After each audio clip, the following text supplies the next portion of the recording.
আসসালামু আলাইকুম। প্রিয় চাকরি প্রত্যাশী ভাই বোনেরা, সম্প্রতি আরও একটি নতুন নিয়োগ বিজ্ঞপ্তি প্রকাশিত হয়েছে, যেটি প্রকাশিত হয়েছে 4 জুন 2024 তারিখে। বাট এটি আবেদন শুরু হবে 19 জুন 2024 এবং আবেদন চলবে 18 জুলাই 2024 তারিখ পর্যন্ত। এখানে উক্ত নিয়োগ বিজ্ঞপ্তিটি প্রকাশ করেছে জেলা প্রশাসকের কার্যালয় হবিগঞ্জ কর্তৃক, যেখানে 60টি জব ক্যাটাগরি বিভাগে শূন্য পদের সংখ্যা রয়েছে 23টি। এখানে শুধুমাত্র জিএসসি ও এসএসসি পাশে 18 থেকে 30 বছর বয়সী ছেলে মেয়ে উভয় প্রার্থী অনলাইনে আবেদন করতে পারবেন। তো স্বাগতম ইজি নিউজ বিডি চ্যানেলে আরও একটি নতুন ভিডিওতে। আজকের এই ভিডিওতে থাকছে জেলা প্রশাসকের কার্যালয় হবিগঞ্জ কর্তৃক প্রকাশিত নিয়োগ বিজ্ঞপ্তির বিস্তারিত বর্ণনা, অর্থাৎ পদের নাম, বেতন স্কেল, পদ সংখ্যা সহ শিক্ষাগত যোগ্যতা এবং কিভাবে আবেদন করবেন, সবকিছুই থাকছে এই ভিডিওতে। ভিডিও শেষ পর্যন্ত সাথেই থাকুন। উক্ত নিয়োগ বিজ্ঞপ্তিতে সর্বমোট 60টি জব ক্যাটাগরি রয়েছে, যার মধ্যে প্রতিটি ক্যাটাগরির বেতন স্কেল ধরা হয়েছে গ্রেড 20, অর্থাৎ 8,250 থেকে 20,010 টাকা। এখানে মালি পদের বিপরীতে জুনিয়র স্কুল সার্টিফিকেট পরীক্ষা উত্তীর্ণ হওয়ার মাধ্যমে আবেদন করা যাবে একটি পদের বিপরীতে। এছাড়াও বিআরআর পদে 2 জনকে নিয়োগ দেওয়া হচ্ছে শুধুমাত্র মাধ্যমিক স্কুল সার্টিফিকেট পরীক্ষায় উত্তীর্ণ হওয়ার মাধ্যমে। এছাড়াও সহকারী বাবুর্চি শূন্য পদের সংখ্যা রয়েছে 1টি এবং শিক্ষাগত যোগ্যতা হিসেবে চাওয়া হচ্ছে জুনিয়র স্কুল সার্টিফিকেট পরীক্ষায় উত্তীর্ণ হতে হবে এবং সেই সাথে 5 বছরের অভিজ্ঞতা থাকতে হবে। এছাড়া বাবুর্চি পদে 2 জনকে নিয়োগ দেওয়া হচ্ছে। এখানে শিক্ষাগত যোগ্যতা হিসেবে চাওয়া হয়েছে জুনিয়র স্কুল সার্টিফিকেট বা জিএসসি পরীক্ষায় উত্তীর্ণ হতে হবে এবং রান্নার কাজে ন্যূনতম 5 বছরের অভিজ্ঞতা থাকতে হবে। এবং পরিচ্ছন্নতা কর্মী পদে শূন্যপদ রয়েছে সর্বোচ্চ 60টি। এখানে জিএসসি পাশে আবেদন করা যাবে। 60টি শূন্যপদ রয়েছে। এছাড়াও নিরাপত্তা প্রহরী শূন্যপদ সংখ্যা রয়েছে 5টি এবং অফিস পদের বিপরীতে শূন্যপদ সংখ্যা রয়েছে 5টি। উক্ত 2টি পদের বিপরীতে মাধ্যমিক স্কুল সার্টিফিকেট বা এসএসসি পাশে আবেদন করা যাবে। উক্ত নিয়োগ বিজ্ঞপ্তিতে আবেদন করতে হলে যে সকল শর্ত পূরণ করতে হবে তার মধ্যে রয়েছে প্রার্থীকে অবশ্যই বাংলাদেশের স্থায়ী নাগরিক হতে হবে এবং হবিগঞ্জ জেলার স্থায়ী বাসিন্দা হতে হবে। বাংলাদেশের নাগরিক নয় বা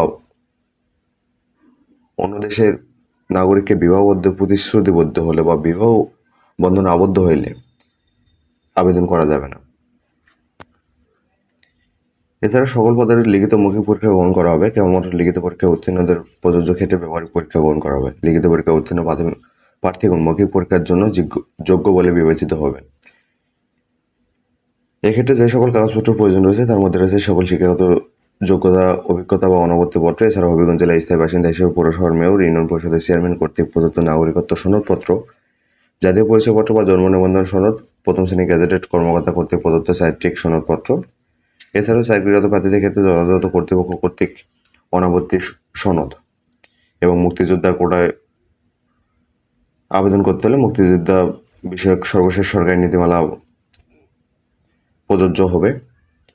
এছাড়া অন্যান্য কোটায় প্রার্থীদের ক্ষেত্রে যথাযথ কর্তৃপক্ষ কর্তৃক প্রদত্ত প্রত্যয়নপত্র বা সনদপত্র এবং প্রথম শ্রেণীর গ্যাজেটেড কর্মকর্তা কর্তৃক সত্যায়িত সদ্য তোলা 3 কপি পাসপোর্ট সাইজ ছবি এবং 3 নং ক্রমে বর্ণিত পরিচ্ছন্নতা কর্মী পদে আবেদনকারীর প্রযোজ্য ক্ষেত্রে পৌরশহর মেয়র বা ইউনিয়ন পরিষদের চেয়ারম্যান কর্তৃক প্রদত্ত জাত হরিজন সনদ দাখিল করতে হবে। নিয়োগের জন্য বাছাইকৃত প্রার্থীদের যথাযথ কর্তৃপক্ষ কর্তৃক পাক ভেরিফিকেশন পূর্বক চূড়ান্তভাবে নিয়োগ প্রদান করা হবে। এছাড়াও লিখিত, মৌখিক বা ব্যবহারিক পরীক্ষায় অংশগ্রহণের জন্য কোনো প্রকার টিএ প্রদান করা হবে না। লিখিত, ব্যবহারিক ও মৌখিক পরীক্ষার তারিখ, সময় ও অন্যান্য তথ্য হবিগঞ্জ জেলার ওয়েবসাইট অর্থাৎ www.hobigons.gov.bd লিঙ্ক হতে জানা যাবে। আবেদনপত্র প্রদত্ত যে কোনো তথ্য যে কোনো পর্যায়ে ভুয়া বা মিথ্যা প্রমাণিত হলে দরখাস্ত বা নিয়োগ বাতিল বলে গণ্য হবে। অনলাইনে আবেদন পূরণ করতে হবে dc-hobigons.teletalk.com.bd ওয়েবসাইটে এবং আবেদন শুরু হবে 19 জুন 2024 সকাল 10টা থেকে। আবেদন শেষ হবে 18 জুলাই 2024 বিকাল 5টা। উক্ত সময়ের মধ্যে ইউজার আইডি প্রাপ্ত প্রার্থীগণ অনলাইনে আবেদনপত্র সাবমিটের সময় থেকে পরবর্তী 72 ঘন্টার মধ্যে এসএমএস এর মাধ্যমে পরীক্ষার ফি জমা দিতে পারবেন। এছাড়াও আবেদন করতে হলে অবশ্যই রঙিন ছবি এবং স্বাক্ষর নির্দিষ্ট স্ক্যান করে আপলোড করতে হবে। অনলাইনে পূরণকৃত আবেদনপত্রে একটি প্রিন্ট কপি সংরক্ষণ করবেন পরীক্ষা সংক্রান্ত যে কোনো প্রয়োজনে এবং মৌখিক পরীক্ষার সময় 1 কপি জমা দিতে হবে। এক্ষেত্রে এসএমএস এর মাধ্যমে আবেদন ফি জমা দিতে হবে। এখানে সর্বমোট 112 টাকা টেলিটক প্রিপেড মোবাইল নম্বর থেকে 2টি SMS এর মাধ্যমে জমা দিতে হবে। আবেদন সাবমিট করার অনধিক 72 ঘন্টার মধ্যে আবেদন ফিস জমা না দিলে আবেদন কোনোভাবে গৃহীত হবে না। এক্ষেত্রে 2টি SMS করতে হবে, যার মধ্যে প্রথম SMS DC Habiganj space user ID লিখে সেন্ড করতে হবে 1622 নম্বরে, এবং দ্বিতীয় SMS DC Habiganj space S space pin লিখে সেন্ড করতে হবে 1622 নম্বরে। সর্বশেষ প্রবেশপত্র প্রাপ্তির বিষয়টি ডিসি টেলিটক .com.bd এবং ডিসি অফিস হবিগঞ্জের ওয়েবসাইট www.hobigঞ্জ.gov.bd এখানে পাওয়া যাবে। এছাড়া প্রবেশপত্র সংগ্রহ সংক্রান্ত SMS শুধুমাত্র যোগ্য প্রার্থীদের মোবাইল ফোনে SMS এর মাধ্যমে জানিয়ে দেওয়া হবে। তো ধন্যবাদ সবাইকে সাথে থাকার জন্য। নিত্য নতুন সব আপডেট জব সার্কুলার পাওয়ার জন্য ইজি নিউজ বিডি চ্যানেলটি সাবস্ক্রাইব করুন এবং চ্যানেলের সাথেই থাকুন।